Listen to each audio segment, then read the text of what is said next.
La séance est ouverte. Mai 2025, les députés s'attaquent à l'épineuse question de la fin de vie.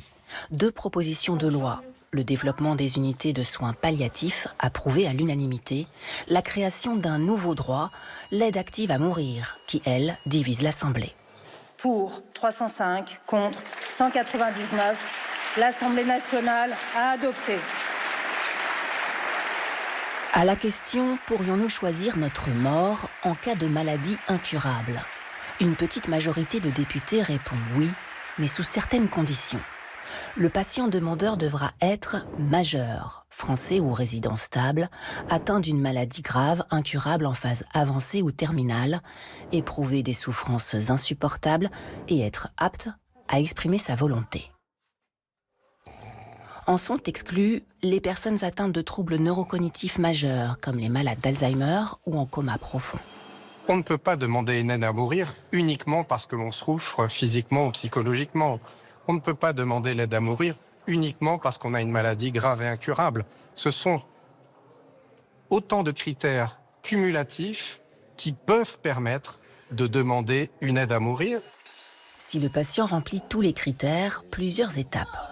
Il sera d'abord orienté vers un psychologue, un psychiatre ou une unité de soins palliatifs. L'examen sera collégial. Le médecin aura 15 jours pour consulter un spécialiste et un auxiliaire médical qui connaît le patient. Si la demande est approuvée, le malade a encore 48 heures de réflexion. Si le patient confirme son souhait, il choisit la date d'administration du produit et peut soit s'auto-administrer la substance létale en présence d'un infirmier ou d'un médecin, soit choisir qu'un tiers soignant le fasse à sa place. Tiers soignant qui sera libre de refuser grâce à une clause de conscience. La loi crée aussi un délit d'entrave. Toute personne cherchant à empêcher l'aide à mourir encourt jusqu'à 2 ans de prison et 30 000 € d'amende. Ainsi encadré, le texte est présenté comme une loi de liberté. L'argument divise.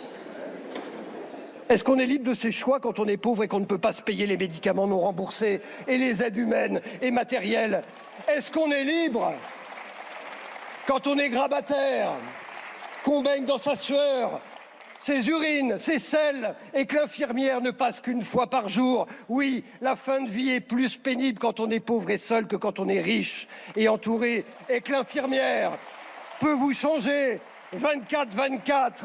Et oui, ça peut donner des envies de mort. À ce moment, je pense à tous les malades, à tous leurs proches que j'ai rencontrés depuis plus d'une décennie. Beaucoup ne sont plus là et ils m'ont toujours dit « battez-vous ». Battez-vous, pas pour nous, parce que pour nous, ça sera trop tard. Battez-vous pour les autres. Première des batailles, être bien accompagné avec du personnel soignant formé. Or, 20 départements sont encore dépourvus d'unités de soins palliatifs. Les députés ont voté à l'unanimité pour leur développement sur les 10 ans à venir. Budget plus d'1 milliard d'euros. Un défi difficile à relever, avec les risques qu'il comprend. Avec des hôpitaux et une santé mentale en crise et la moitié des malades sans soins palliatifs, nous craignons des recours à l'euthanasie par défaut de soins. Pour preuve, il sera plus rapide d'obtenir l'euthanasie 2 à 17 jours qu'une consultation contre la douleur 2 à 9 mois. Prochaine étape pour les 2 textes, le passage au Sénat au premier semestre 2026.